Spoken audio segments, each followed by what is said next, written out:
कुछ रंग चेहरे पर चढ़ते हैं, कुछ कपड़ों पर, लेकिन एक रंग ऐसा भी होता है जो आत्मा पर लग जाए तो उतरता नहीं। उत्तराखंड की पहाड़ियों के बीच बसा एक छोटा सा कस्बा था, देवकुंड। झरनों की आवाज, पुराने पत्थर के मंदिर और बाहर से देखने पर बिल्कुल शांत लोग। लेकिन इस गांव की होली पूरे इलाके में मशहूर थी। क्यों? क्योंकि यहां पहली मुट्ठी गुलाल राख चौक में डाली जाती थी। कहते हैं जो रंग वहां चढ़ाया जाता है वही पूरे साल गांव की किस्मत तय करता है। और पिछले 5 सालों से हर होली के बाद एक रहस्यमयी मौत।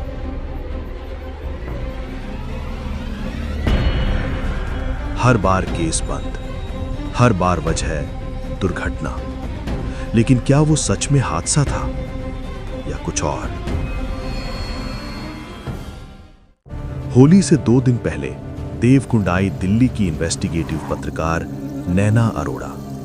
तेज दिमाग, तेज सवाल और टीआरपी की भूख। उसे खबर मिली थी कि इस कस्बे में हर साल होली के बाद कोई न कोई मरता है। क्या आप लोग मुझसे बात करेंगे? मैं यहाँ नई हूँ, कृपया रुको। वो लोगों से बात करने लगी, लेकिन गांव चुप था, जैसे किसी ने सबकी जबान सीधी हो। सिर्फ एक बूढ़ा दुकानदार बोला, मैडम, होली में ज्यादा सवाल मत पूछिए, यहाँ रंग कभी कभी खून दिखा देता है। नैना को यह सब अंधविश्वास लगा। होली की पूर्व संध्या पर बाजार में रंग बिक रहे थे, लाल, हरा, गुलाबी, पीला। लेकिन एक दुकान के पीछे एक बंद मटका रखा था जिस पर काला कपड़ा बंधा था। ये क्या है? दुकानदार घबरा गया। वो नहीं बिकता। क्यों? क्योंकि वो रंग नहीं है, वो परीक्षा है। नैना हंसी, लेकिन उसने देखा मटके के नीचे राख बिखरी हुई थी और दीवार पर काले हाथों के निशान। रात को होटल में जब उसने उस मटके की तस्वीर देखी तो तस्वीर में मटका नहीं था। उसकी जगह एक झुलसा हुआ चेहरा था, पूरी काली आंखें और होठों पर जली हुई मुस्कान। अगली सुबह राख चौक लोगों से भर गया। बीच में पत्थर का एक पुराना सूखा कुआं था। कहते हैं पहले उसमें पानी नहीं, राख निकलती थी। पंडित ने घोषणा की, पहला रंग वही डालेगा जिसके मन में कोई पाप न हो। सन्नाटा छा गया। आखिरकार गांव के सरपंच ध्रुव सिंह आगे बढ़े। उन्होंने गुलाल उठाया और कुएं में डाल दिया। भीड़ ने ताली बजाई, रंग उड़ने लगे, हंसी गूंजने लगी। लेकिन दोपहर होते होते माहौल बदल गया। जिसके चेहरे पर काला गुलाल लगा वो घबराने लगा। मुझे सांस नहीं आ रही। एक युवक अचानक चिल्लाया, मैंने नहीं किया था, वो खुद गिरा था। सब उसकी तरफ देखने लगे। वो रोते हुए बोला, पिछले साल जो लड़का कुएं में गिरा था, मैंने धक्का दिया था। भीड़ सन्न रह गई। फिर एक महिला रोने लगी, मैंने बहू को सीढ़ियों से धक्का दिया था। एक दुकानदार चिल्लाया, मैं राशन में मिलावट करता था। हर चेहरा एक राज उगल रहा था। मैंने जमीन के लिए भाई को मरवा दिया। काला रंग जैसे खुद ब खुद उड़कर चेहरों पर चिपक रहा था और हर राज सामने आ रहा था।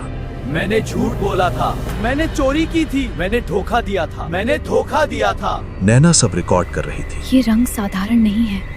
अब उसे समझ आया कि ये रंग कुएं की राख से बना था और शायद उसमें उन लोगों की चीखें थीं जिन्हें अन्याय से मारा गया। तभी उसने देखा सरपंच ध्रुव सिंह के चेहरे पर भी काला रंग लग चुका था। वो कांप रहे थे। मैंने जमीन हड़पी थी, जो विरोध करता उसे गायब करवा देता। भीड़ उबल पड़ी। अचानक जमीन हिलने लगी, सूखा कुआं तरकने लगा, राख का धुआं उठने लगा और भीतर से आती आवाज रोने की, हंसने की, चीखों की। नैना को समझ आ गया, ये कुआं मिट्टी का नहीं, ये गांव के पापों का भंडार है। तभी एक बच्चा उसके पास आया। उसके हाथ में वही काला गुलाल था। दीदी, आपके चेहरे पर नहीं लगा। नैना मुस्कुराई। मैंने कुछ गलत नहीं किया। अगले ही पल हवा चली और काला रंग उसके चेहरे पर चिपक गया। उसकी सांसें तेज हो गईं, हाथ कांपने लगे। वो धीरे धीरे बोली, 5 साल पहले मैंने एक फेक स्टिंग ऑपरेशन किया था। उसने आत्महत्या कर ली, लेकिन टीआरपी मिल गई। सन्नाटा। कुआं पूरी तरह फट गया। राख का बवंडर उठा और जैसे हवा में कोई आवाज गूंजी। सच छुपाओगे तो रंग खुद ढूंढ लेगा। जब धूल बैठी, काला रंग गायब था। कुआं फिर सूखा था, लेकिन गांव बदल चुका था। अगले दिन नैना अस्पताल में थी। उसने कैमरा देखा। सारी रिकॉर्डिंग मिट चुकी थी। सिर्फ एक फोटो बची थी, कुएं की, और उस पर काले हाथों के निशान। नीचे लिखा था, अगली होली तक। देवकुंड में अब भी होली होती है, लेकिन राख चौक में अब कोई पहला रंग डालने की हिम्मत नहीं करता, क्योंकि लोग जानते हैं रंग सिर्फ चेहरा नहीं रंगता, कभी कभी वो आत्मा भी धो देता है।